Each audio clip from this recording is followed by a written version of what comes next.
नमस्ते। आज हम गोता लगाने वाले हैं भारत की 2011 की जनगणना के आंकड़ों में। ये सिर्फ नंबर नहीं है, बल्कि इनके पीछे छिपी है एक जबरदस्त कहानी। और आज हम यही समझेंगे कि इन नंबरों को सही तरीके से आखिर पढ़ा कैसे जाए। तो चलो शुरू करते हैं एक पहेली से। सवाल शहरीकरण को लेकर है, पर जवाब उतना सीधा है नहीं जितना लगता है। सवाल ये है, भारत का सबसे ज्यादा शहरी यानी अर्बनाइज्ड राज्य कौन सा है? जरा सोचिए इसके बारे में। कौन सा नाम दिमाग में आता है सबसे पहले? और यहीं से तो मामला मजेदार होता है। अगर हम देखें कि कुल कितने लोग शहरों में रहते हैं तो जवाब है महाराष्ट्र। पर अगर हम देखें कि आबादी का कितना प्रतिशत शहरों में रहता है तो जवाब एकदम बदल जाता है, गोवा।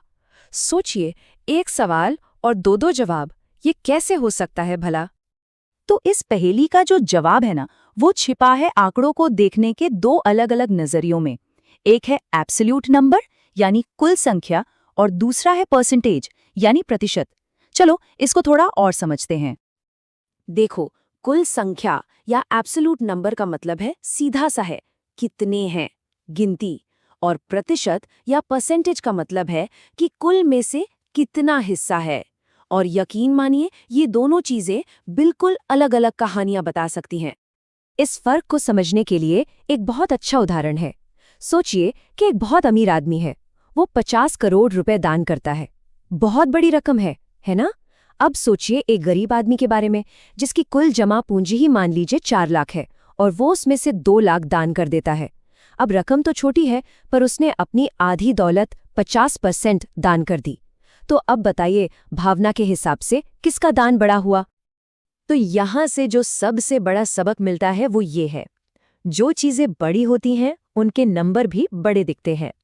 महाराष्ट्र एक बहुत बड़ा राज्य है, तो जाहिर सी बात है कि वहां शहरों में रहने वालों की कुल संख्या भी ज्यादा होगी। वहीं दूसरी तरफ गोवा छोटा सा राज्य है, लेकिन उसकी ज्यादातर आबादी शहरों में रहती है। इसीलिए प्रतिशत के हिसाब से गोवा सबसे ज्यादा शहरी है। सिंपल। और ये जो नंबर बनाम परसेंटेज का खेल है ना, ये सिर्फ शहरीकरण पर ही लागू नहीं होता। चलिए देखते हैं कि जनगणना के दूसरे जरूरी आंकड़ों जैसे जाति से जुड़े डेटा पर ये कैसे काम करता है। यहाँ भी देखिए, बिल्कुल वही पैटर्न है। अनुसूचित जाति यानी एससी की सबसे ज्यादा संख्या उत्तर प्रदेश में है। क्यों? क्योंकि यूपी भारत का सबसे ज्यादा आबादी वाला राज्य है। लेकिन अगर हम राज्य की कुल आबादी में प्रतिशत देखें तो पंजाब सबसे आगे है। इसी तरह अनुसूचित जनजाति यानी एसटी की सबसे ज्यादा संख्या मध्य प्रदेश में है, पर प्रतिशत के हिसाब से मिजोरम टॉप पर है। देखा, वही कहानी। अच्छा, अब जब हम संख्या और प्रतिशत का ये फर्क समझ गए हैं, तो चलो जनगणना के दो और मजेदार पहलुओं पर नजर डालते हैं। एक है जनसंख्या घनत्व और दूसरा है साक्षरता। पहले बात करते हैं जनसंख्या घनत्व की। इसका सीधा सा मतलब है कि कोई जगह कितनी भरी हुई है, कितनी भीड़-भाड़ है वहां। और भारत में इस मामले में जमीन आसमान का फर्क देखने को मिलता है। एक तरफ है बिहार, यहाँ हर 1 वर्ग किलोमीटर के दायरे में औसतन 1106 लोग रहते हैं। मतलब आप बिहार के किसी गांव में जाएंगे तो आपको हर तरफ लोग ही लोग दिखेंगे, खच्चा-खच भरा हुआ। और फिर दूसरी तरफ है अरुणाचल प्रदेश। यहाँ हर वर्ग किलोमीटर में सिर्फ 17 लोग। अब किलोमीटरों तक चलते जाएंगे और शायद ही कोई इंसान नजर आए। चारों तरफ पहाड़, जंगल, एक बिल्कुल ही अलग दुनिया है। अब आते हैं साक्षरता पर। हम लोग जब साक्षर शब्द सुनते हैं तो अक्सर स्कूल कॉलेज की पढ़ाई के बारे में सोचते हैं, पर जनगणना की परिभाषा बहुत ही प्रैक्टिकल है। हाँ, जनगणना के हिसाब से साक्षरता का मतलब सिर्फ इतना सा है, अगर दीवार पर कुछ लिखा है और कोई उसे पढ़ सकता है तो बस उसे साक्षर मान लिया जाता है। ये कोई डिग्री या डिप्लोमा नहीं है, ये सिर्फ पढ़ने की सबसे बुनियादी काबिलियत है। और इस एकदम बेसिक परिभाषा के आधार पर भी राज्यों में बहुत बड़ा फर्क है। 2011 में केरल में साक्षरता दर सबसे ज्यादा थी और बिहार में सबसे कम। तो इस पूरी बातचीत से, इस पूरे विश्लेषण से हम सीखते क्या हैं? सबसे बड़ा सबक क्या है?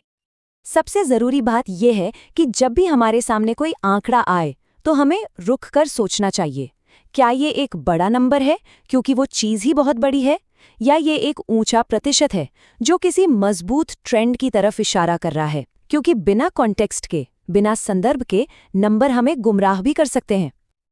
और आखिर में एक सवाल, ये सारी बातें, ये सारे आंकड़े 2011 के हैं। अब एक दशक से भी ज्यादा का वक्त गुजर चुका है।